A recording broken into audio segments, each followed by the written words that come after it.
I caught 2 for the price of 1. Can I see a snake, Daddy?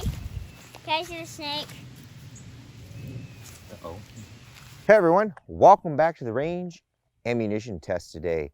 From from Serbia with love, we have some Belom or Belom, somebody correct me in the comments below, 7.62x39 brass case, 123 grain full metal jacket, provided to us by our friends at Global Ordnance with no strings attached. We'll throw him on the table and we'll talk about what we're going to test today. Our Belom is a fairly new offering. I do believe they are owned by PPU. For our 7.62x39 testing, we only have 2 barrel lengths afforded to us, a 10.5-inch SBR and a 16-inch rifle from Palmetto State Armory. It's their GF3 model. We have our Pro Chrono Digital DLX. It's about 60 degrees outside today.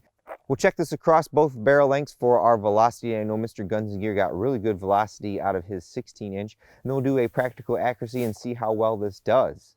We'll start with our shortest barrel length for our 7.62x39, which is my Zastava M92 PAP SBR. This is the first firearm that I actually did a Form 1 on when they legalized it in Michigan. We've got a JMAC Customs RRD4 up there, got a Vortex Spark on a little rail here, US Palm pistol grip, the AKT trigger, and this is a Manticore Arms triangle stock on a, I think, Stormworks hinge. I can't remember. It's been a little while. We have the SHK AK magazines, the made in Korea. Have a very nice finish on them. They are brand new. Now, some may be asking, why do you want a brass case 7.62x39 when most AKs shoot steel just fine? Well, there are some cases where your indoor range or even outdoor range won't let you shoot any type of steel case, mainly because they probably don't want to sort it, or a bimetal jacket bullet, which typically is found in most of the steel cased ammunition. So if you have different range rules that don't allow any of that, then this is where it would come in good handy, and you can reload this brass. These cases that the ammo comes in is meant for long-term storage. The only disadvantage is they are very hard to get into in a hurry. You got to pry them, and basically I kind of just use a screwdriver to get them open. Probably going to be a lot of muzzle flash off this guy. Actually not.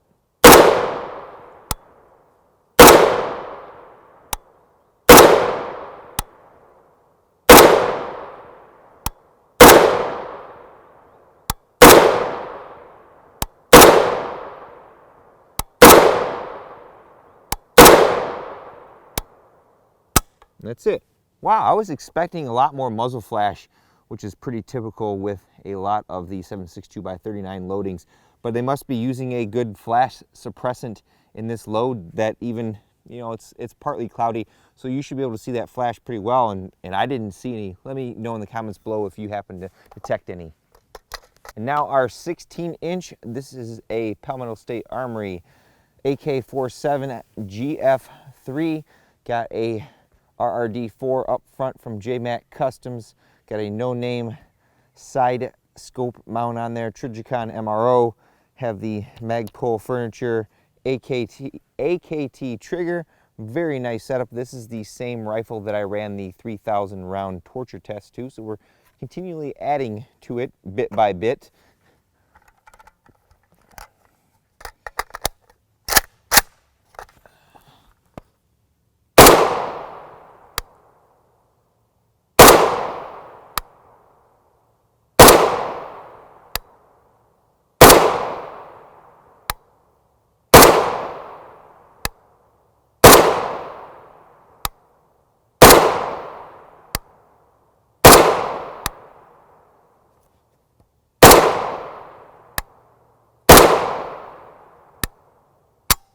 And that's it.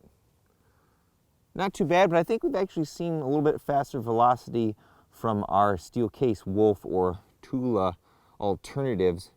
We'll go check some of the casing. I know when we tested some of the Gecko or Geco stuff a while back, We were getting some popped primers occasionally, and I think we had a split neck on one of them. So I'll go try to find some of the brass real quick, and if I see any, I will report it with a picture and a comment afterwards. Well, folks, this is again where I always say your mileage may vary. This is our Belom 7.62x39mm 123 grain full metal jacket at 50 yards, folks, not 100, 50, using a primary arms, I think 18 power scope. There is no wind today, about 60 degrees. I shot one worse at 3.389 inches. This was another one over here. We had 3 good here, and then boom, boom. Now, it could be a combination of the scope mount that I'm using, or the 16-inch GF3 isn't shooting very good groups. The best ammunition that I've found in that gun was our Hornady SST. We shot really good groups at 50 yards with it when we were testing it, and over the life of that 3,000 round test, our accuracy did not decrease at all. And I haven't really used the gun much since then in large amounts, so I'm just not sure why we're getting what I would consider poor accuracy, but this could be what you typically see with AK accuracy. All right, folks, it's time to test this little guy in some ballistics gel. We have the 10% clear ballistics gel, 6x6x16 at 12 feet. We've got our chronograph down there, slow motion, multiple camera angles. We should be good to go. What we're trying to see is this has a non-magnetic jacket on it, so we're curious if it's going to be thin enough to cause any fragmentation and additional wounding out of either barrel length. So we'll take a shot out of each one and see what we get. If it doesn't fragment, it's probably going to tumble and go gosh knows where. Hopefully not into my cameras.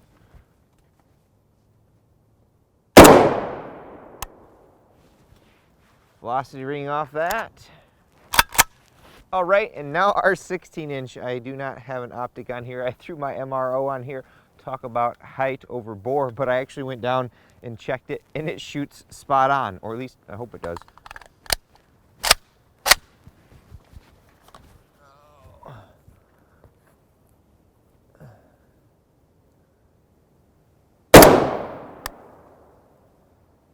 Spot on.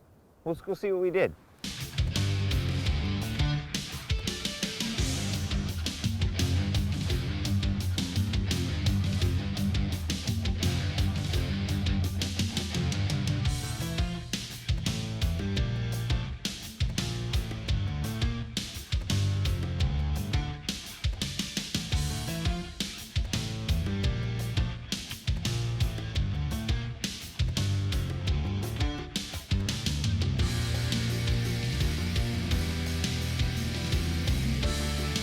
Of course, every time I don't want to do this, I always literally shoot right on top of each other. This top shot right here was the 10-inch SBR. This was our 16-inch. Very similar looking wound tracks, because I'll show you here in a second, but it tumbled. Here's the second tumble from the 10.5-inch, and then that second tumble out of the 16-inch kind of intermingled with a previous test. We come over here to our backup blocks. Good thing we got these going. Right around the 28-inch mark, base forward, is the 16-inch, and right around the 26-inch mark up yonder is the SBR. You can see both those bullets there are almost in perfect shape. We'll grab them out of the block here in a second, but no fragmentation of that jacket at those velocities. Now, this is typically what we see with full metal jackets that have a fairly thick jacket and lack velocity in our clear gel. Organic gel or live tissue may differ, but we see tumbling, and we see 2 wound cavities from that tumble. Usually the bullet's tumbling twice and then settles down at some point. But that's pretty typical of what we've seen with most full metal jacket bullets, especially in 7.62x39mm. Well, folks, that concludes another standard ammunition test out here at the range. As far as velocity goes, pretty in line with other typical 123 grain full metal jacket loads. As far as our gel results goes, I was expecting, because it has a non-magnetic jacket, that it'd be on the thinner side, and we'd see some kind of fragmentation, but no, pretty much just like any full metal jacket, that thing just sailed right through our clear gel. Now the accuracy portion of our testing totally could have been on me. I wasn't having any luck at 100 yards a couple outings ago, so I stepped it up to 50, and our accuracy really didn't improve. If you have some of this and you're getting really good results accuracy-wise, leave me a comment below.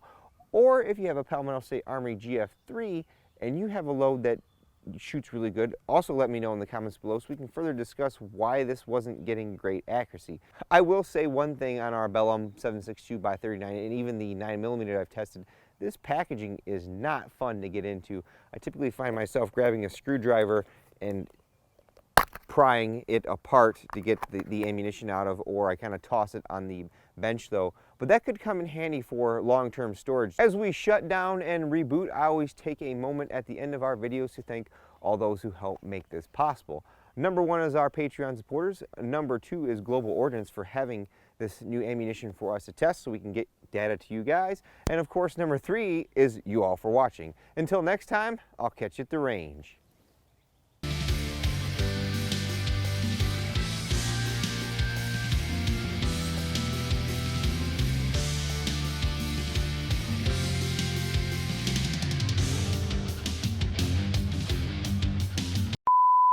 At those velocities. That is pretty typical of what we see, at least in clear gel. Organic gel or live tissue may be different, but with our